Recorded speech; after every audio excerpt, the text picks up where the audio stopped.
আওয়ামী লীগ নিষিদ্ধের দাবি উঠল।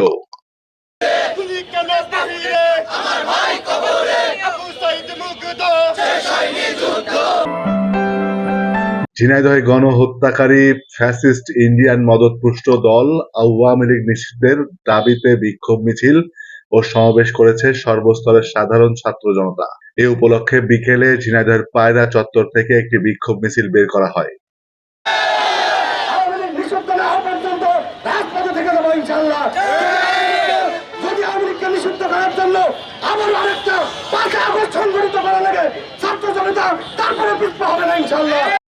মিছিলটি শহরের প্রধান প্রধান সড়ক ঘুরে একই স্থানে এসে শেষ হয় এবং সেখানে বিক্ষোভ সমাবেশ করে তারা। আর কতকাল এভাবে ছাত্র জনতার রক্ত বারবার রাজপথে ঢেলে দেবে?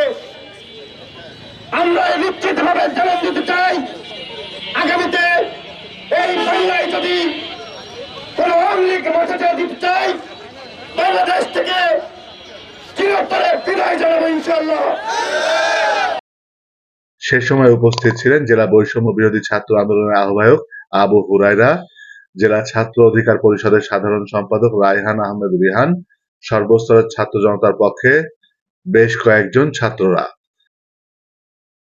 শেষ হয়নি যুদ্ধ, আমরা এখান থেকে স্পষ্ট ভাষায় বলে দিতে চাই, যারা আওয়ামী লীগের লেসপেন্সারি করছেন, যারা ক্ষমতায় বসে এখন পর্যন্ত আওয়ামী লীগকে পুনর্বাসন করতে যাচ্ছেন, তাদেরকে স্পষ্ট ভাষায় বলে দিতে চাই, ছাত্র জনতা নিভে যায় নাই।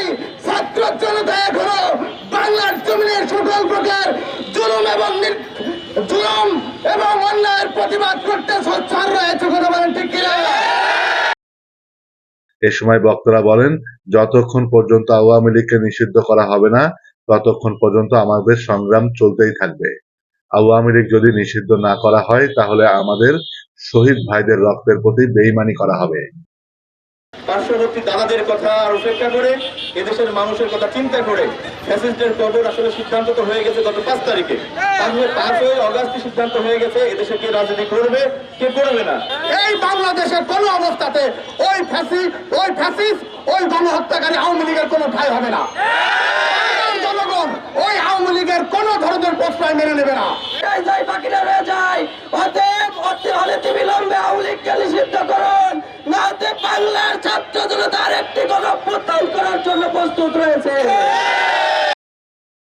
একই সাথে বক্তারা আরো বলেন যে আওয়ামী লীগের দোসররা এখনো বাংলার জমিনে বিশৃঙ্খলা সৃষ্টি করছেন, তাদের এই বাংলার জমিনে ঠাঁই দেওয়া হবে না। সকল রাজনৈতিক দল, সকল মানুষ মিলে আমরা সেগুলোকে থামিয়ে দেওয়ার চেষ্টা করেছি। আমরা চাইনি দেশে কোনো অস্থিতিশীল পরিস্থিতি সৃষ্টি হোক, দেশে কোনো মানুষ ক্ষয়ক্ষতির শিকার হোক। আমরা সারা জীবনই চিন্তা করেছি যে কোনো একটি দলকে ছাড় দিতে হবে, যে কোনো একটি দলকে অন্য দলকে ক্ষমা ঘোষণা করে দেশকে একটি ভালো অবস্থানের দিকে নিয়ে যেতে হবে। আমার ভাই কবরে, আবু সাইদ মুগ্ধ, শেষ হয়নি যুদ্ধ।